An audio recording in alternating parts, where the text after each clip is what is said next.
Friends இப்போ பாருங்கள் நெத்திலி மீன் குழம்பு பார்க்கவே எவ்வளோ ஒரு சூப்பராக இருக்குது பார்த்தீங்கன்னா டேஸ்ட்டும் அந்தளவுக்கு சூப்பராக இருக்கும். இன்றைக்கி சூப்பரான ஒரு நெத்திலி மீன் குழம்பு தான் பண்ண போகிறோம். நாங்கள் எப்படி செய்யலாம்னு பார்க்கலாமா?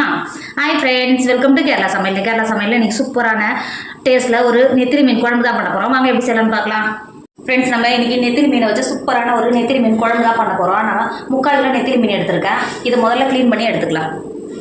ஃப்ரெண்ட்ஸ், இப்போ பாருங்க நம்ம நெத்திலி மீனை நல்லா க்ளீன் பண்ணி எடுத்து வந்துட்டேன். இப்போ ஒரு ஓரமாக மாற்றி வச்சுக்கோங்க. குழம்பு பண்ணுறதுக்கு அடுப்பில் நான் மஞ்சட்டி வச்சுருக்கேன். இதில் 2 டேபிள் ஸ்பூன் எண்ணெய் சேர்த்துக்கோங்க. கொஞ்சம் எக்ஸ்ட்ராவே சேர்த்துக்கோங்க. நான் தேங்காய் எண்ணெய் சேர்த்துக்கிறேன். இங்கே நல்லா மழை பெய்யறதுனால நல்லா கெட்டியாக மீன் குழம்புக்கு கொஞ்சம் எக்ஸ்ட்ராவே சேர்த்துக்கோங்க. நான் தேங்காய் எண்ணெய் சேர்த்துக்கிறேன். சேர்த்து கொடுத்துக்கோங்க. எண்ணெய் சேர்த்து எண்ணெய் நல்லா சூடாகிடுச்சு. இப்போது 1/2 டேபிள் ஸ்பூன் வெந்தயம் சேர்த்துக்கோங்க. சேர்த்து கொடுத்துட்டு அது கூடவே 1 டேபிள் ஸ்பூன் பெருஞ்சீரகம் சேர்த்துக்கோங்க. வெந்தயமும் பெருஞ்சீரகமும் நல்லா பொரிஞ்சு வந்துருச்சு.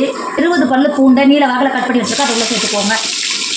ஒரு துண்டு இஞ்சியை நீல வாக்கில் கட் பண்ணி வச்சுருக்கா, அதையும் உள்ளே சேர்த்துக்கோங்க. சேர்த்து கொடுத்துட்டு 2 கொத்து கருவேப்பிலை சேர்த்துக்கோங்க. டீயும் பூண்டும் சேர்த்து ஒரு 5 நிமிஷம் ஆகிடுச்சு. 300 கிராம் சின்ன வெங்காயத்தை நீல வாக்கில் கட் பண்ணி வச்சுருக்கேன், இது உள்ளே சேர்த்துக்கோங்க. வெங்காயம் வதங்கிறதுக்கு 1 டேபிள் ஸ்பூன் உப்பு சேர்த்துக்கோங்க. சேர்த்து கொடுத்துட்டு வெங்காயத்தை நல்லா வதக்கிக்கோங்க. வெங்காயம் வதங்கி வரும்போதே 3 பச்சை மிளகா சேர்த்துக்கோங்க. மீன் குழம்பு கூட பச்சை மிளகா சேர்க்கும் போது இதோட டேஸ்ட்டு நல்லா சூப்பராக இருக்கும். நான் இந்த மாதிரி மீன் குழம்பு வைக்கும் போது எப்பயுமே பச்சை மிளகா சேர்த்துப்பேன். மறுநாள் காலையில் கஞ்சியில் இந்த பச்சை மிளகா கடிச்சிக்கும் போது அவ்வளோ ஒரு டேஸ்ட்டாக இருக்கும். சேர்த்துட்டு நல்லா கலந்து கொடுத்துக்கோங்க. கலந்து கொடுத்துட்டு நல்லா சின்ன வெங்காயமும் பூண்டு இதெல்லாம் நல்லா வதங்கி வரைக்கும் நல்லா வதக்கிக்கோங்க. பாருங்கள், வெங்காயம் நல்லா கண்ணாடி பார்த்து நல்லா சாஃப்டாக வதங்கிடுச்சு. இப்போது 4 டேபிள் ஸ்பூன் மிளகாத்தூள் சேர்த்துக்கோங்க. 5 டேபிள் ஸ்பூன் மல்லித்தூள் சேர்த்துக்கோங்க. 1/2 டேபிள் ஸ்பூன் மஞ்சத்தூள் சேர்த்துக்கோங்க. சேர்த்துட்டு இந்த எண்ணெயிலேயே நல்லா மசாலா பச்சை வடை போடுறதுக்கு நல்லா கலந்து கொடுத்துக்கோங்க. நம்ம சேர்த்த மசாலாலாம் பச்சை வடை போயிடுச்சு. 3 பழுத்த தக்காளியை கட் பண்ணி வச்சுருக்கேன், இது உள்ள சேர்த்துக்கோங்க. சேர்த்து கொடுத்துட்டு நல்லா தக்காளியும் நல்லா சாஃப்டாக வதங்குற வரைக்கும் நல்லா வதக்கிக்கோங்க. நீங்கள் தண்ணி எதுவும் சேர்க்க தேவையில்லை. தக்காளி வந்து இறங்கி வரும் பார்த்தீங்களா, இந்த தண்ணியிலேயே நல்லா தக்காளி நல்லா சாஃப்டாக வெந்துடும். வேக வச்சுக்கோங்க. ஃப்ரெண்ட்ஸ், இங்கே பாருங்கள், நம்ம சேர்த்த தக்காளியெல்லாம் எந்த அளவுக்கு நல்லா குழஞ்சி நல்லா வெந்து வந்துருக்கு பார்த்தீங்களா. இப்போ குழஞ்சி வந்துருந்துருக்கு பார்த்தீங்களா. இந்த ஸ்டேஜில் நான் முழு நெல்லிக்காய் சைஸ் புளியை 10 நிமிஷத்துக்கு முன்னாடியே தண்ணியில் போட்டு ஊற வச்சு எடுத்து வச்சுருந்தேன். அதை கரைச்சி புளி தண்ணி சேர்த்துக்கோங்க.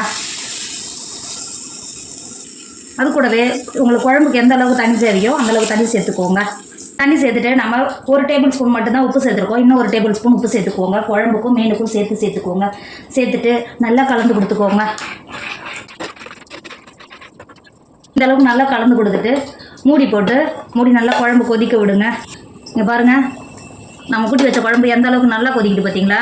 நல்லா மசாலாவோட பச்சை வடைலாம் போயிடுச்சு. எண்ணெய் பிரிஞ்சு வந்துருக்கு பாருங்கள். இந்த ஸ்டேஜில் நம்ம கழுவி எடுத்து வச்சுருக்கோம்ல நெத்திலி மீன், இது உள்ள சேர்த்துக்கோங்க.